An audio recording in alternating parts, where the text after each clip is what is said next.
Okay, so this is what it looked like at the end of the last video. Is Derek awesome? Of course it's true. But what we're going to be looking at in this next video is we're going to be looking at conditional statements and just what we can do to compare variables. All right. Okay, so the first one is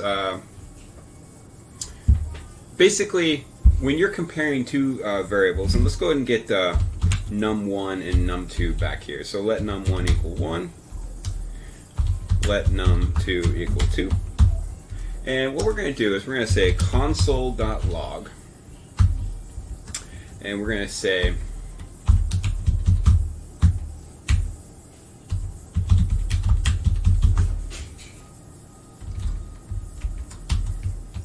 and what I'm going to do is I'm going to use an operator called an equality operator. All right. So what I'm going to do is I'm going to say num1 equal num2.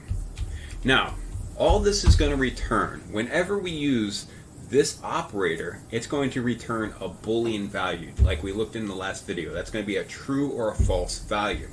And so it's going to look to see if the value of this variable is equal to the value of this variable. Okay? So this one equal sign sets the value to this variable, but this triple equal sign actually just checks to see if they are the same. Okay?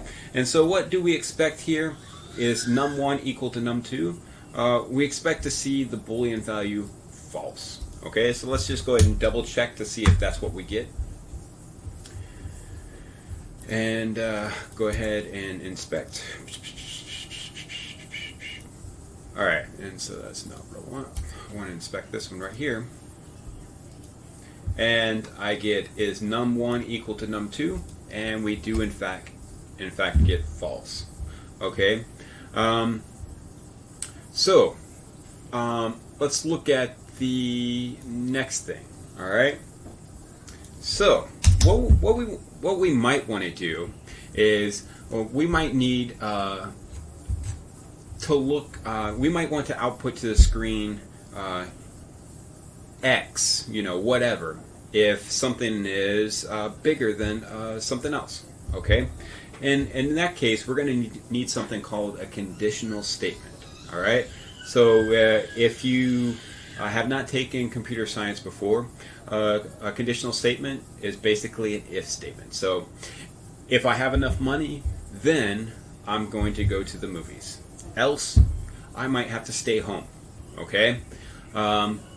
If X likes me, then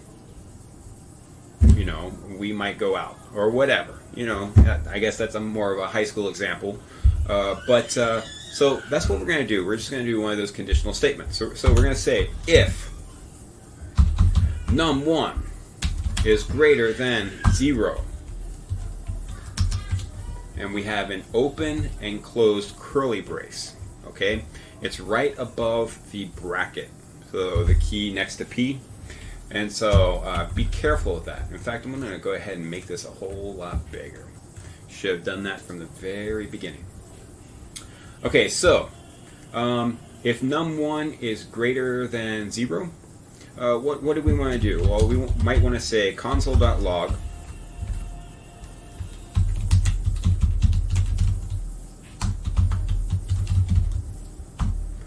your number is bigger than 0. Okay, so let's look at that.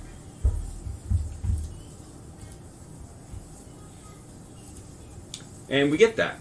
Okay, it says your number is bigger than 0 because num1, which has a value of 1, is greater than 0. So if this is true, do this. But what if it's not true? Okay, if it's not true, we're going to have an else statement. And so if it's not true, we want to do something else. We want to say console.log your number is not bigger than 0. Okay. Okay, so what we want to do is I'm going to change the value of this, and I'm going to say -1. So I'm going to set num1 equal to -1 up here at the top. And what do we expect? Well, is -1 greater than 0? No. Okay, so it's going to skip this statement, and then it's going to go to this else statement, and it's going to say, well, your number is not bigger than 0. So let's go ahead and just check to see if that's what's happening. And we need to open up this console log again, and we get exactly what we're expecting. Your number is not bigger than 0. Okay, and I'm going to go ahead and get rid of this console log up here. We don't need it anymore. Okay, so what we might want to do is, since we're just talking about conditionals, we want to give you the other type, the other keyword in this case, and so this is going to be an else if. Okay, what if we want to check to see if it is exactly 0? Okay, so we're going to say num1 is equal to 0. We're going to console.log, and we're going to say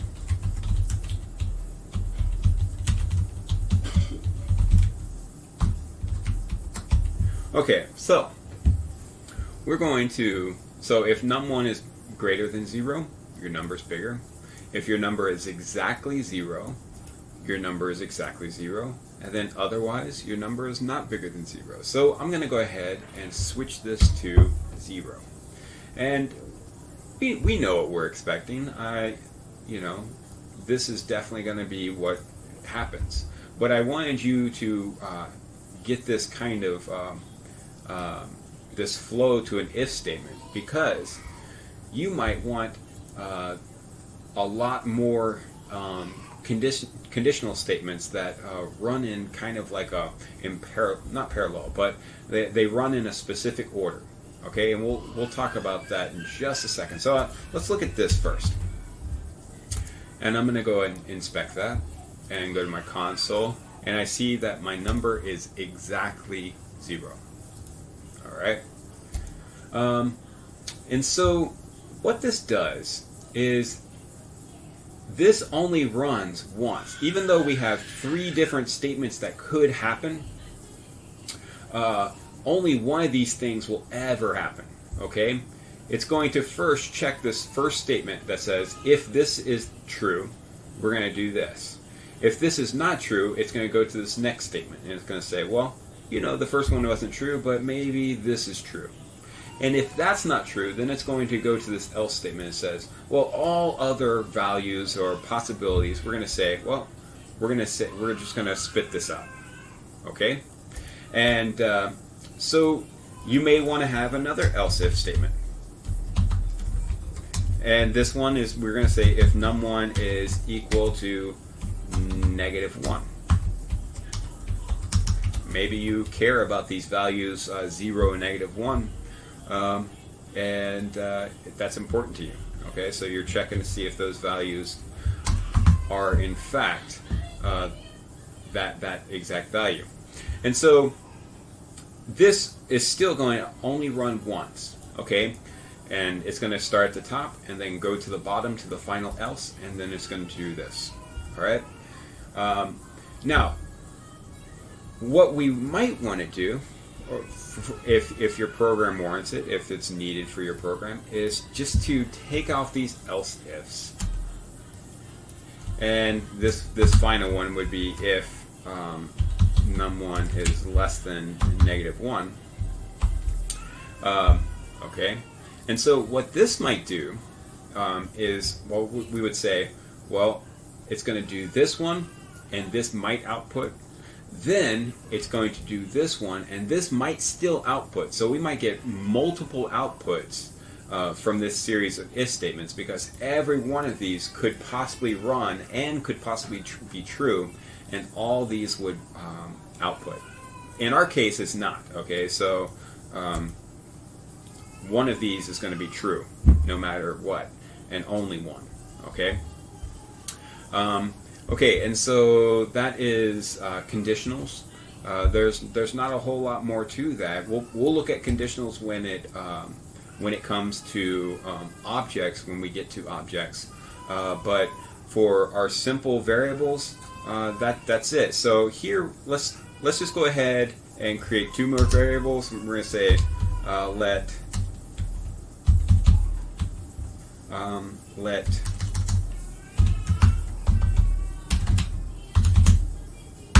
okay, and so here we could just check this single thing, because we know that an if statement, whatever is inside these parentheses, has to evaluate to true or false. Well, what if we already have a Boolean value? Well, we can check it. We can say if is cool. Then we're going to console.log you must be cool. And then else, we're going to console.log at least your mom loves you. Okay, and so right now cool is true, and so this one is bound to run. So let's go ahead and double check that. And what we get right here is you must be cool. And what we want to do now is we want to go ahead and change that to false. And we know what to expect. I'm just going to run it just for the sake of completeness. And it does say, at least your mom loves you. Okay, and so that's all we're going to look at in this video. The next video, we're going to look at functions and all the different things you can do with functions. And so, I'm looking forward to that. Functions are super important to programming and to, having code that you can use over and over again. And it's going to add a depth to your programming abilities just by knowing that. Okay. In fact, you wouldn't go very far without knowing functions. So, I'm hoping that you're excited about that as well. And I'll see you in the next video.